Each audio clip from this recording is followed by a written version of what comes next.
There are doors in your life that are just wood and paint, hinges and a handle. They open onto hallways, onto rooms, onto the predictable architecture of your days. And then there are other doors, the ones that become thresholds, not just between physical spaces, but between who you were and who you are about to become. For me, that door was my own. Apartment 4B, a simple, unremarkable slab of oak that, for 3 months, became the most significant landmark in my emotional geography. It was the place where a question was asked every night without a single word being spoken, and the answer was always the quiet, terrifying turn of a knob. It was the boundary line between the safety of my solitude and the beautiful, chaotic wilderness of him, of Leo. He stood there that first time under the buzzing fluorescent light of the hallway, a ghost of his usual self. The vibrant energy that always seemed to hum around him, a low, electric thrum of confidence and easy laughter, had been extinguished. In its place was a hollowness I could see in the slump of his shoulders, in the way his eyes, usually the color of warm whiskey, seemed clouded and distant. He was wearing a faded university sweatshirt, the one I'd seen him in 1,000 times, but it hung on him differently now, as if the person who was supposed to fill it had shrunk. He'd just come from Sarah's apartment, the one 2 floors above mine, the one where their shared life had been methodically dismantled over the course of a single, brutal afternoon. He didn't have to tell me. I could see the wreckage in his posture. He had a key to my place. He'd had one for years, a relic from our college days when we'd lived together, and the concept of locking each other out felt absurd. He never used it, not anymore. Using the key implied a right to entry, a comfortable assumption of presence. Standing there, waiting for me to open the door, was different. It was a request. It was an admission of need. He held up a plastic bag from the corner store, a flimsy shield against the silence. It held 2 pints of ice cream and a bottle of something stronger than he usually drank. His voice, when it came, was rough, sanded down by emotions he was not yet ready to name. Didn't know who to talk to, he said. It wasn't a question, but it held the weight of one. It was a statement of arrival, a declaration of destination. In a city of millions, with a phone full of contacts and a family a train ride away, his compass had pointed here, to my door. And in that moment, I felt the tectonic plates of our friendship, a landscape I had navigated with painstaking care for nearly a decade, begin to shift. I stepped back, pulling the door wider, and the space I created was more than just an entryway into my apartment. It was an invitation into a part of my life I had kept boarded up and silent, a room I had never intended for anyone, especially him, to ever see.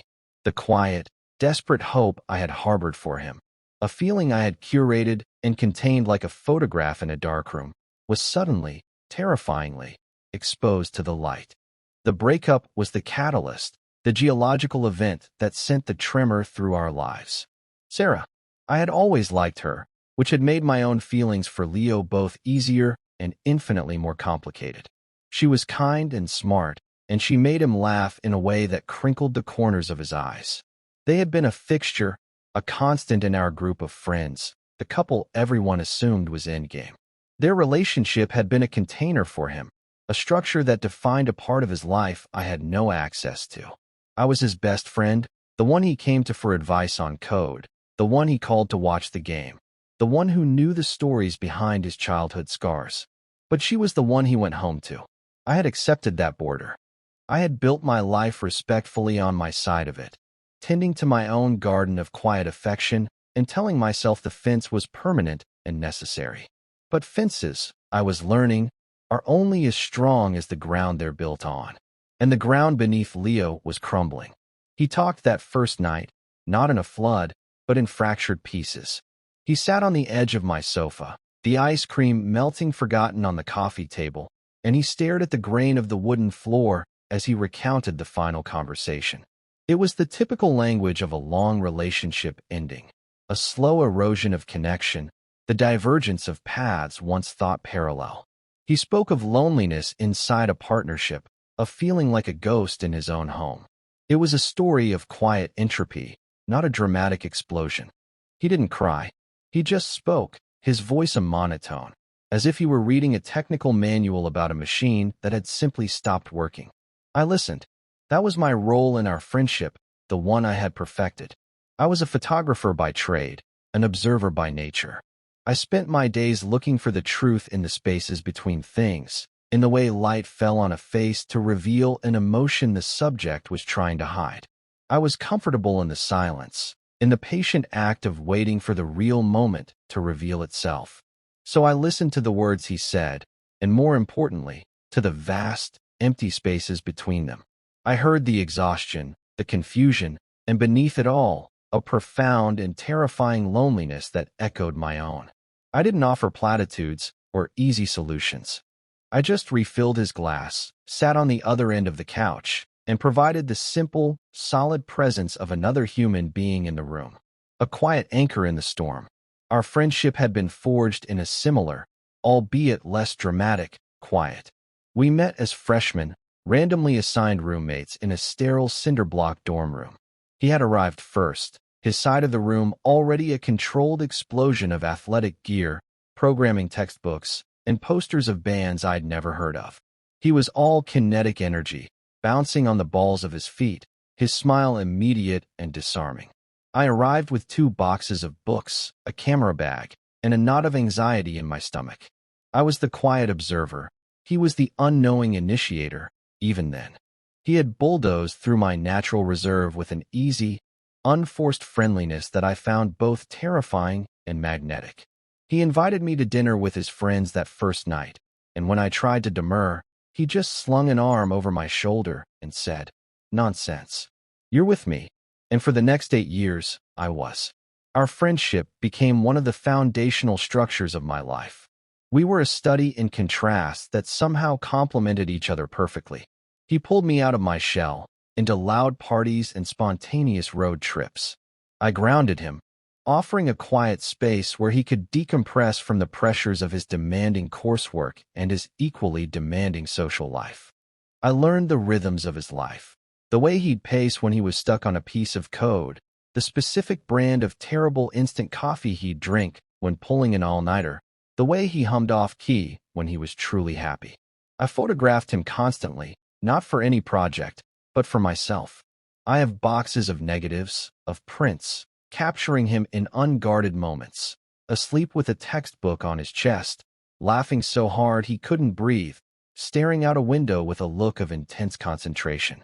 My camera gave me a license to stare, to study the topography of his face, the architecture of his hands. It was a way of loving him that felt safe, that had a built-in, acceptable distance. The feelings had crept up on me slowly, a tide rising so gradually I didn't realize I was submerged until I was already far from shore. It wasn't one single moment, but 1,000 small ones. The time he fell asleep on my shoulder on a long bus ride home for the holidays, his head a warm, trusting weight. The way he defended my art to a skeptical relative at a graduation party, speaking about my photography with a passion and understanding that stunned me into silence. The afternoon he showed up at my first gallery show, bringing half the old college soccer team with him, turning my quiet, nerve-wracking debut into a celebration.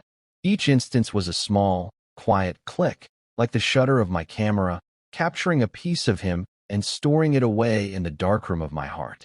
When he started dating Sarah in our senior year, I had braced myself for the inevitable distance. And it came, but not in the way I expected. He never pulled away completely. Instead, he carved out a specific, protected space for our friendship. I became his confidant, his brother, the person he had been before he was one half of a whole. I learned to live with the ache. It was a low, constant hum beneath the surface of our interactions, a color in the background of every photograph. I convinced myself it was enough. To have him in my life in any capacity was better than not having him at all. I told myself that the longing was a small price to pay for the profound comfort of his friendship. It was a manageable pain, a familiar ghost I had learned to live with. I had built a home around that ghost, and I had learned to be content within its walls. That first night after the breakup, he fell asleep on my couch around 2 in the morning. His words had finally trailed off into a heavy silence, and his head had listed to the side, his breath evening out into the soft, rhythmic puff of deep sleep. I watched him for a long time, the harsh overhead light carving shadows under his cheekbones. He looked younger, stripped of the easy confidence he wore like a second skin. He looked vulnerable. My apartment was small, a one-bedroom I'd converted from an old industrial space. The living room and kitchen were one open area, and my bedroom was just off to the side. I had a guest room, but it was currently functioning as my darkroom, filled with the scent of chemicals and trays of developing prints. I fetched a blanket from my linen closet and draped it over him. My fingers brushed against the back of his neck, and the contact was like a low-voltage shock. His skin was warm. It had been years since we had touched with any kind of lingering intent. Our interactions were all brief, masculine pats on the back, quick side hugs and moments of celebration. This was different. This was a gesture of care, of tenderness, and it felt dangerously close to the truth I had worked so hard to conceal. I pulled my hand back as if burned. I turned off the lights and went to my own bed, but I didn't sleep. I lay there, listening to the sound of his breathing from the other room, a foreign and yet deeply familiar rhythm in the quiet of my home. It felt like I was guarding something precious, a flickering flame I had to protect from the wind. The next night, he came back. This time, there was no pretense of ice cream or alcohol.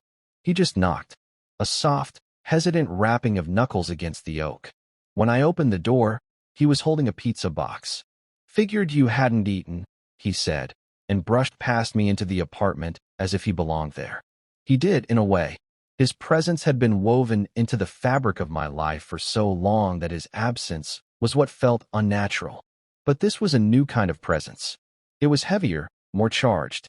We ate the pizza on the floor, leaning against the couch, and watched some mindless action movie on television. He didn't talk about Sarah. He didn't talk about anything of substance. We talked about work, about a mutual friend's new dog, about the terrible refereeing in last night's game. It was all surface level, but beneath it, I could feel a current of something else. A need. He was using my presence as a shield against the silence of his own empty apartment, against the deafening quiet of a life suddenly uncoupled. I was a distraction, a warm body, a familiar port in a storm. I understood this, and I accepted it. If this was what he needed, I would provide it. That was the unspoken contract of our friendship. But as the movie ended and the credits rolled, a familiar tension filled the room. The question of departure. He made no move to leave. He just sat there, staring at the blank screen, his plate balanced on his knees. "Tired," he mumbled, more to himself than to me. "You can take the couch again," I offered, my voice carefully neutral. He looked at me then, his gaze direct for the first time all evening. There was a question in his eyes, a flicker of something I couldn't quite decipher. It looked like a mixture of exhaustion and something else, something more vulnerable. "Your couch is terrible, Alex," he said, a ghost of his old smile playing on his lips. "It's like sleeping on a pile of bricks." My heart did a slow, painful somersault in my chest. I knew what was coming next, and my entire body braced for it. The air in the room grew thick, charged with unspoken possibilities. Every nerve ending I possessed was suddenly on high alert, cataloging the space between us, the low light from the street lamp outside, the faint scent of his cologne. "My bed's big enough," I said. The words left my mouth before I could stop them. They hung in the air between us, a bridge I had just built without knowing if he had any intention of crossing. It was a reckless offer, a dangerous deviation from the carefully drawn map of our friendship. It was an offer that could be interpreted in a dozen different ways, and every single one of them terrified me. He held my gaze for a long moment, and I felt like one of my own photographs, pinned and examined, every nuance of my expression being developed in the darkroom of his mind. I thought he would refuse, laugh it off, make a joke to dispel the sudden, intense intimacy of the offer. I thought he would retreat to the safety of the lumpy couch, preserving the boundary that had always existed between us. But he didn't. He just nodded, a slow, deliberate motion. "Okay," he said, his voice quiet. Just that one word. "Okay." And with it, the world tilted on its axis. That night began the ritual. It became our new, unspoken normal. He would arrive at my door sometime after 8, sometimes with food, sometimes with nothing but the weight of his day. We would exist in a comfortable, domestic silence. He would work on his laptop at my kitchen table while I edited photos in the living room. We would watch movies, or listen to music, or sometimes just sit in the same room, reading, the silence punctuated only by the turning of pages. It was a strange and beautiful kind of intimacy, a platonic cohabitation that felt more real and lived in than any romantic relationship I had ever witnessed. But the nights were the heart of it. The nights were where the ambiguity lived and breathed and grew. Sharing a bed with Leo was an exercise in excruciating self-control. My bed was a queen, large enough that we could lie with a respectable, neutral territory between us. A DMZ of cotton sheets and down comforter. In the beginning, we adhered to this border with a silent, mutual agreement. We would lie on our backs, staring at the ceiling, or on our sides, facing away from each other. We were two separate islands in the same sea. But sleep is a great betrayer of conscious intent.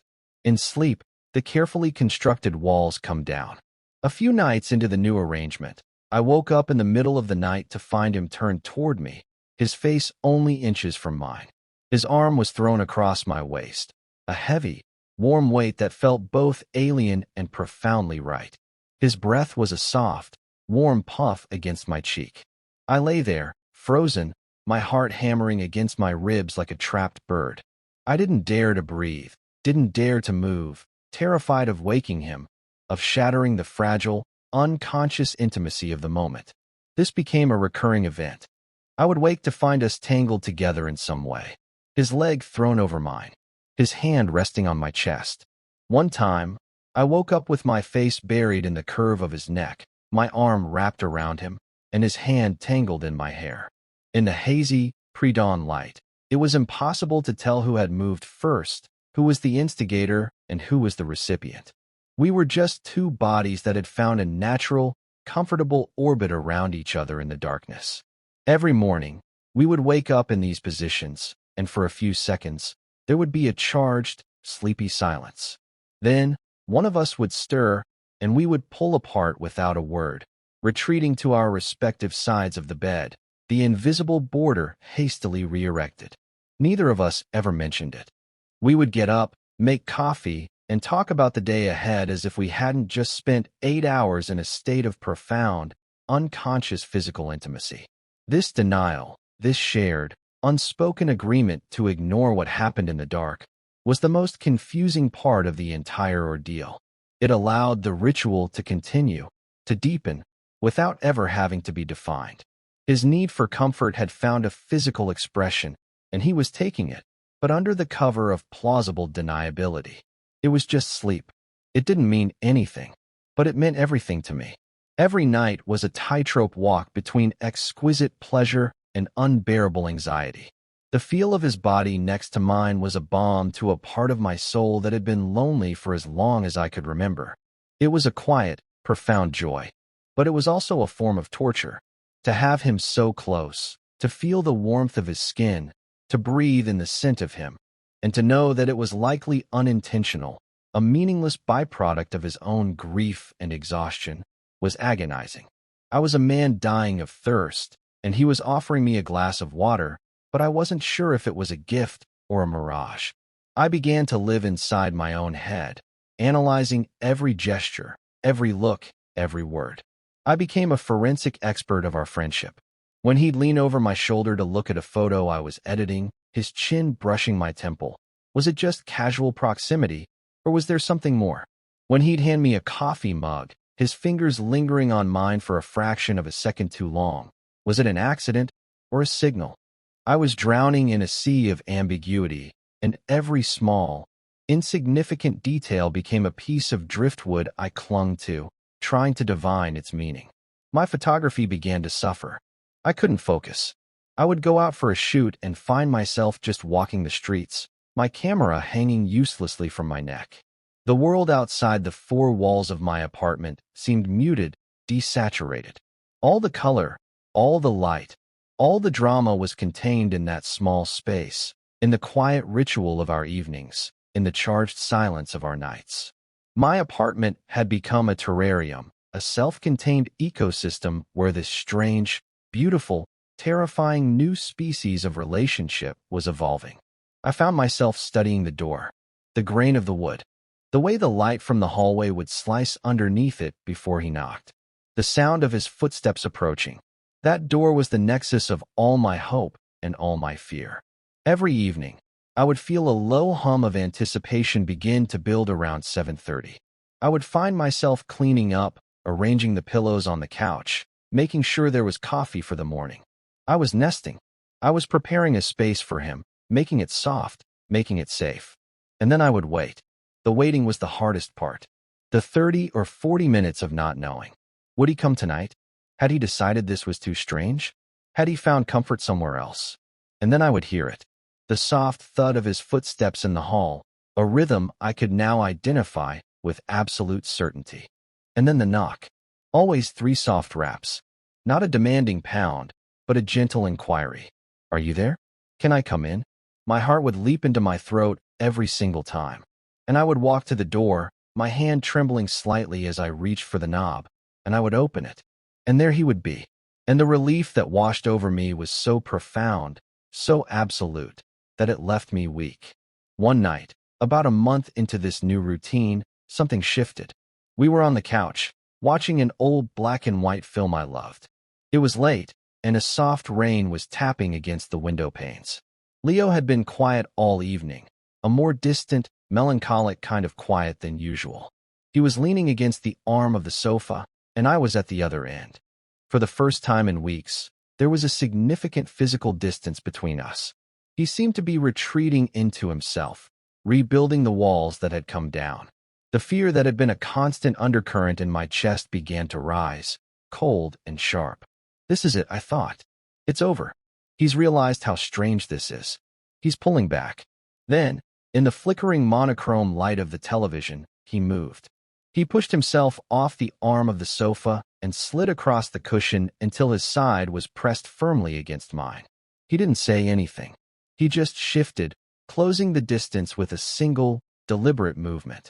Then he leaned his head against my shoulder. It was not the accidental, sleepy lean of a bus ride.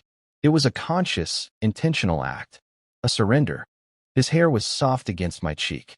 I could feel the warmth of him through my shirt, the solid, reassuring presence of his body against mine. I froze. My entire consciousness narrowed to that single point of contact, his head on my shoulder. The weight of it, the trust it implied. The film played on, the actors speaking their lines, the plot unfolding, but I heard none of it. All I could hear was the frantic, desperate beating of my own heart. I wanted to put my arm around him, to pull him closer, to rest my cheek against the top of his head. But I didn't. I was too afraid. I was terrified that any move I made would be the one that shattered the spell, the one that went too far.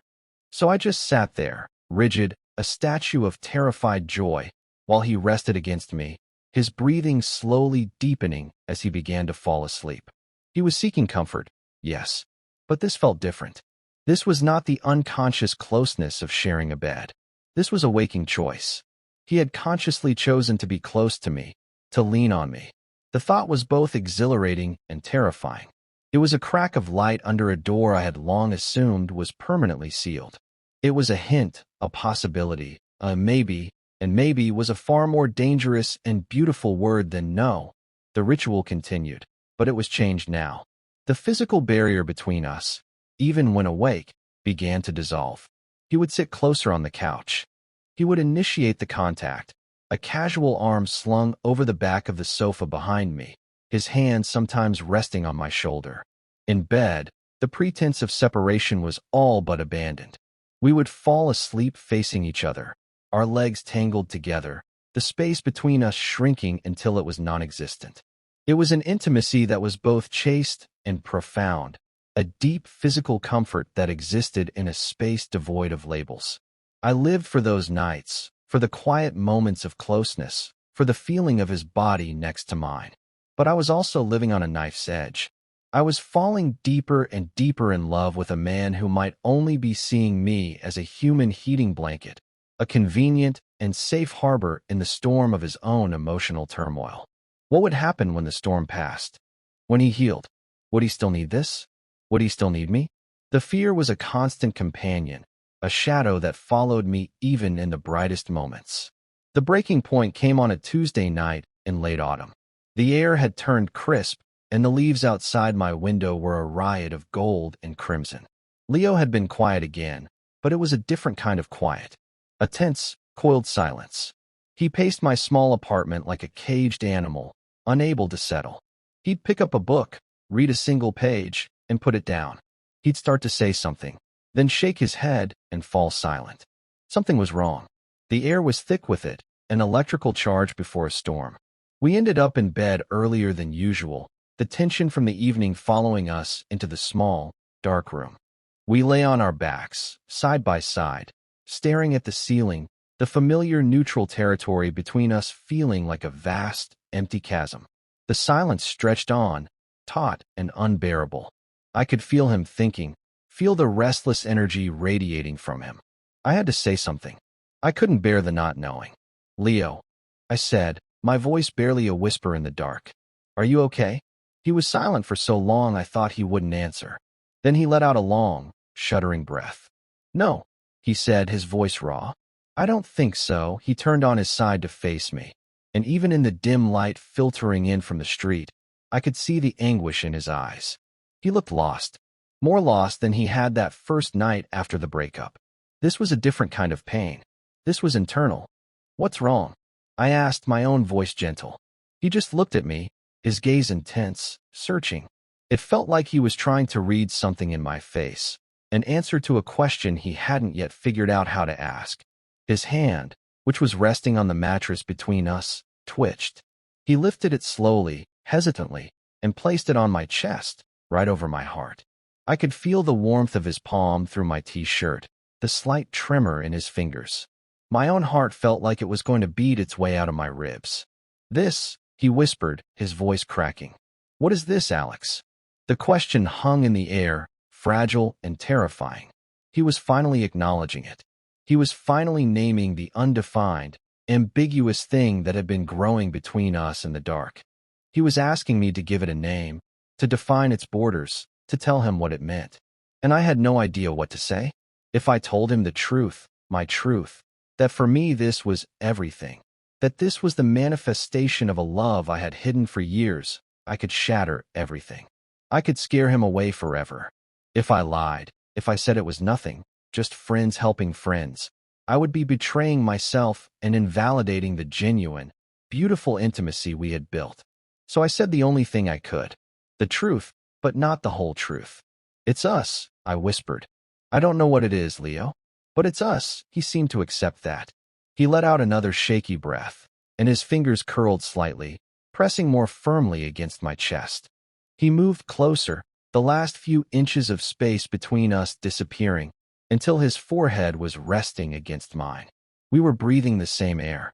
I could feel the slight scratch of his stubble against my skin. "Would it be okay?" he whispered, his voice so quiet it was almost lost in the sound of our breathing. "Would what be okay?" I asked, my own voice trembling. He didn't answer with words. He just tilted his head slightly, and his lips brushed against mine. It wasn't a kiss. It was the question before a kiss. A soft, tentative, feather-light touch. A test. An inquiry. He pulled back a fraction of an inch, his eyes searching mine in the darkness, waiting for a response. For permission. And in that moment, all my fear, all my anxiety, all my carefully constructed walls of self-protection, they all just dissolved. There was no more room for analysis, for second-guessing. There was only this. This man, this moment, this question that my entire being was screaming the answer to. I closed the tiny distance between us. The kiss was not what I had imagined 1,000 times over the years. It was not passionate or demanding or desperate. It was quiet. It was tender. It was hesitant and soft and deeply, profoundly gentle. It tasted of salt and confusion and a desperate, unspoken need. It was a confession. It was an answer. It was the beginning of a conversation we had been avoiding for months. We just stayed there for a long time, our lips barely moving, just pressing together, learning the shape of each other, sharing the same breath in the quiet dark. It felt like coming home. But home, I was about to learn, is not a place you find, but a place you must build, and sometimes, the foundation cracks before you can even put up the walls.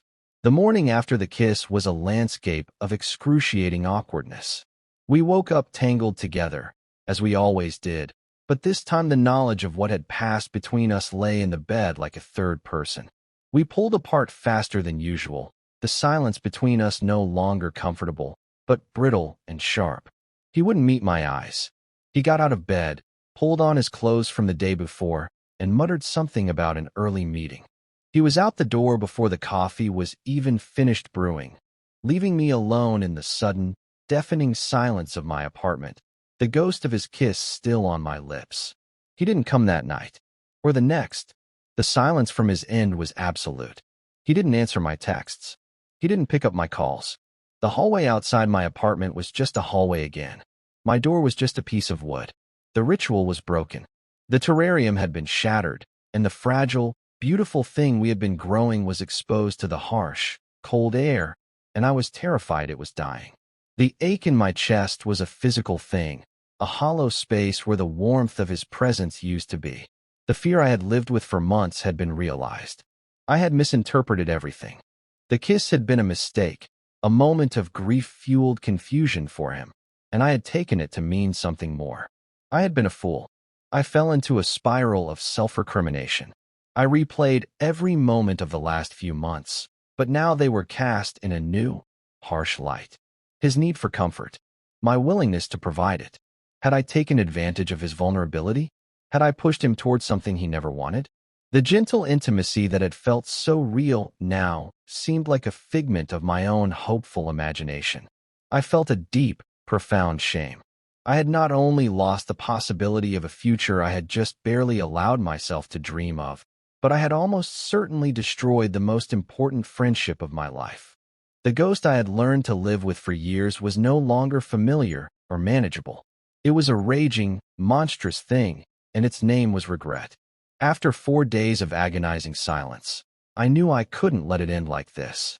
I couldn't let our decade of friendship dissolve into an awkward, unspoken misunderstanding. I deserved an explanation. He owed me that. And maybe, just maybe, I owed him the chance to give one. I had to face him. I had to know the truth, no matter how much it hurt. My quiet observation had failed me. It was time for a direct confrontation. I found him at his own apartment, 2 floors up. It was the first time I had been there since he and Sarah had broken up. The space felt strange, haunted by the ghost of their shared life. There were empty spaces on the walls where photos used to hang, and the bookshelves were half empty. It was a home in the process of being unmade. He was sitting on the floor in the middle of the living room, surrounded by half-packed boxes, staring at nothing. He looked like he hadn't slept in days. When he saw me standing in the doorway, a flicker of something, panic, guilt, relief, crossed his face before he masked it with a weary exhaustion. "Alex," he said, his voice a rough croak. "You can't just disappear, Leo," I said, my voice steadier than I felt. "You can't do that, and then just vanish. You have to talk to me." He ran a hand through his already messy hair, a gesture of deep frustration. "I know," he said, his voice low. "I'm sorry. I don't know what to say. Try," I said, my voice sharper than I intended. The hurt and anger I had been suppressing for days was beginning to surface. "Tell me the kiss was a mistake. Tell me you were confused. Tell me you regret it. Just tell me something. Because this silence is killing me." He finally looked at me, and his eyes were filled with a world of confusion and pain.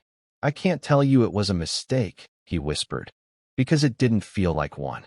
That's the problem. It felt right. And that scares the hell out of me. Alex." He finally stood up and started pacing, the caged animal I had seen a few nights before. "My whole life," he began, his words coming in a rush, "I've had a plan. A blueprint.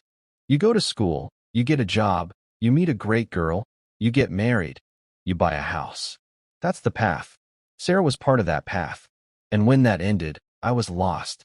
I felt like the map had been torn up." He stopped and turned to face me, his expression desperate. "And then I started coming to your place. And it was easy. It was quiet. It was the only place I felt like I could breathe, I don't understand what that has to do with anything, I said, though I was beginning to. Because you weren't on the map, Alex, he said, his voice rising with frustration. This feeling, it's not on the blueprint. It's not part of the plan. I lie in your bed, and I feel more at home than I ever did with her. I kiss you, and it feels more honest than any kiss I can remember.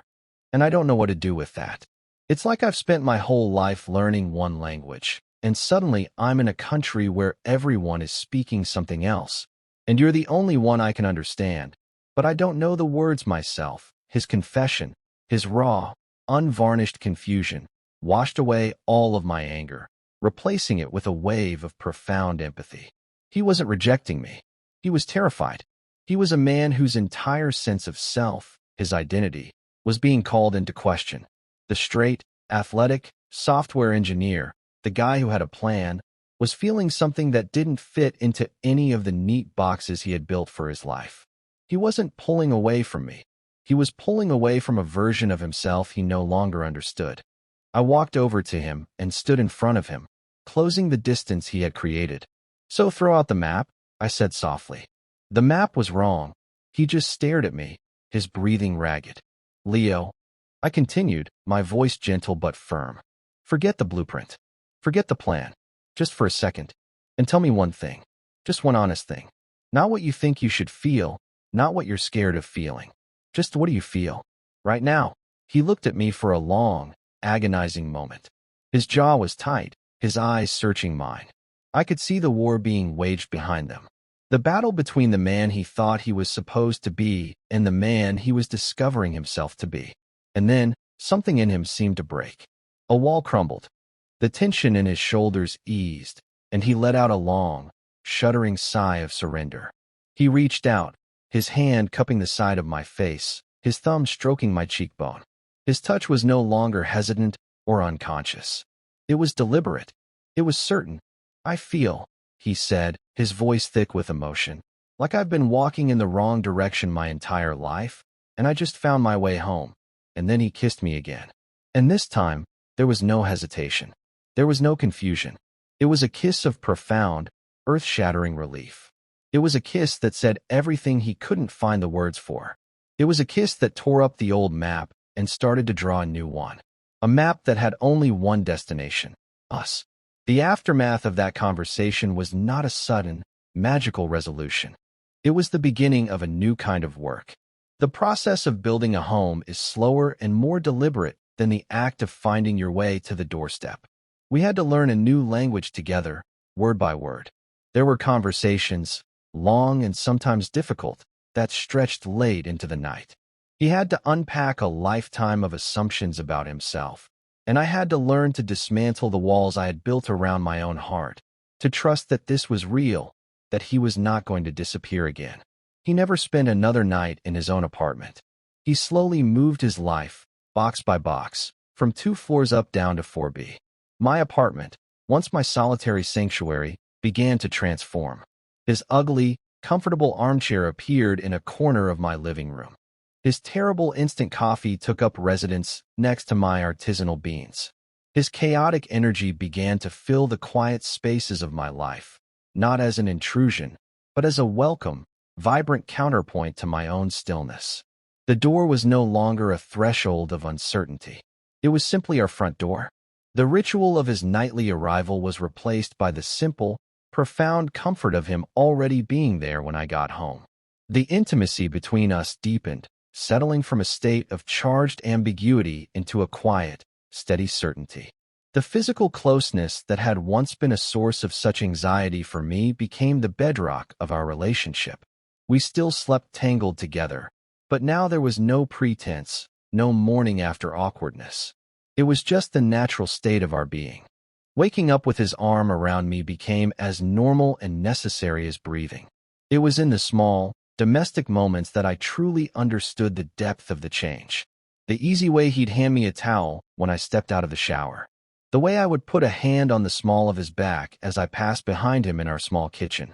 The comfortable, shared silence as we read side by side on the sofa, his foot resting casually on my lap. One afternoon, a few months later, I was in my darkroom, the red safe light casting a warm, uterine glow over everything. I was developing a roll of film I had shot recently, filled with pictures of him. Pictures of him laughing, of him sleeping in our bed with the morning light on his face, of him concentrating on his laptop at our kitchen table. I watched his image slowly emerge in the developer tray, a ghost becoming solid, a memory taking form. It was a kind of magic I had performed 1,000 times, but it had never felt so profound. I was no longer just an observer, capturing moments from a distance. I was a participant. The man in these photographs was not just a subject, he was my life. Leo came to the door of the darkroom and knocked softly. "Hey," he said, his voice muffled by the wood. "Can I come in?" "It's dark," I said. "You'll ruin the prints." "I'll be careful," he promised. I heard the door creak open, and then the soft click as he shut it behind him, plunging us into the shared, intimate red darkness. He came and stood behind me, wrapping his arms around my waist and resting his chin on my shoulder. We stood there together, watching his own face emerge from the chemical bath. "It's weird seeing that," he said quietly. "The way you see me, how do I see you?" I asked, my voice low. He was quiet for a moment, his arms tightening around me. "Like I'm already home," he said. "Like I belong there." I turned in his arms to face him, my hands finding their way to his waist. In the dim, ruby light, I could just make out the familiar lines of his face, the soft curve of his lips. "That's because you do," I said. And I kissed him, a slow, deep kiss that tasted of developer and certainty and the quiet, unshakable peace of a love that had finally found its voice. We began to heal, not just from the wounds that had brought us together, but from older, deeper ones we hadn't even known we were carrying. His loneliness, my guardedness. It turned out we were both fluent in the language of solitude, and we were able to translate it for each other. We learned that a home isn't a place with four walls and a roof. It's a feeling of safety. It's the quiet understanding in another person's eyes. It's the freedom to be your most vulnerable, confused, and authentic self, and to know that you will not be turned away. It's a door that you no longer have to knock on, because you already have the key, and more than that, you know you are already welcome inside. We began to heal in the beautiful, honest silence we had learned to create together.